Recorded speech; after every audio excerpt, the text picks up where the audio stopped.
जितने लड़के कहते हैं ना कि सर मेरे पास पढ़ने के लिए पैसा नहीं है, तो मैम दिल से दुआ देते हैं तुम लोग का रिजल्ट हो जाएगा। सच बताते हैं, जिसने संघर्ष किया इस जीवन में उसको ये चीज हो जाता है।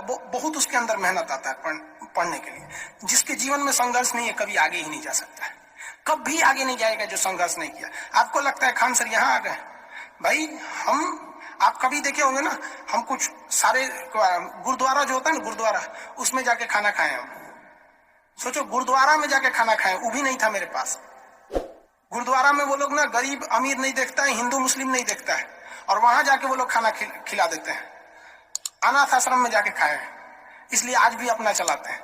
तो ऐसा नहीं है कि किसी को कामयाबी बना के मिलती है, लेकिन जो इंसान मेहनत करेगा ना, उसे कभी कोई आगे बढ़ने से नहीं रोक सकता। पढ़ाई से मुंह मत मोड़िएगा, समस्याएं आती रहेंगी जाती रहेंगी, आप पे लोग हंसेंगे। याद रखिएगा मेरी बात, जिस जिस पर ये जग हंसा है उसने इतिहास रचा है। हमारे रिलेशन में बहुत से लोग कहते थे कि का ये लड़कवा को पढ़ा रही है, क्या करेगा, पढ़ के कोई राजा महाराजा हो जाता है। एको भेजिए कहीं काम वाम करने के लिए, सऊदी उदी भेज दीजिए। मुस्लिम लोग तो ज्यादातर सऊदी चल जाते हैं, लेकिन मम्मी मेरी नहीं, मम्मी को पथरी था फिर भी नहीं पढ़ा। कहती नहीं बहू तुम पढ़ो ही पढ़ो। आज तो मन नहीं करता उन लोगों से बात करने का, और कहते हैं कि देखो पढ़ाई का मतलब क्या होता है।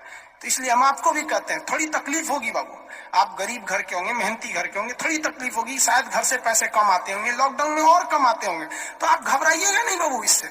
लॉकडाउन में यदि आपको तकलीफ बढ़ी है तो आप मेरी बात मानिए, आप खुश हो जाइए, बहुत ज्यादा खुश। रीजन समझिए, रेस में जब घोड़ा दौड़ता है ना, तो घोड़े के पीठ पर बैठा हुआ उस घोड़े का मालिक उसे चाबुक से घोड़े को बहुत मारता है, बहुत मारता है। घोड़ा को दर्द होता है, वो सोचता है कि मेरा मालिक हमको तकलीफ क्यों दे रहा है। उस घोड़े को पता ही नहीं है यार तुम्हारा मालिक तुम्हें जिताना चाहता है। उस चाबुक के डर से वो घोड़ा दौड़ता है और लास्ट में वही घोड़ा जीत जाता है।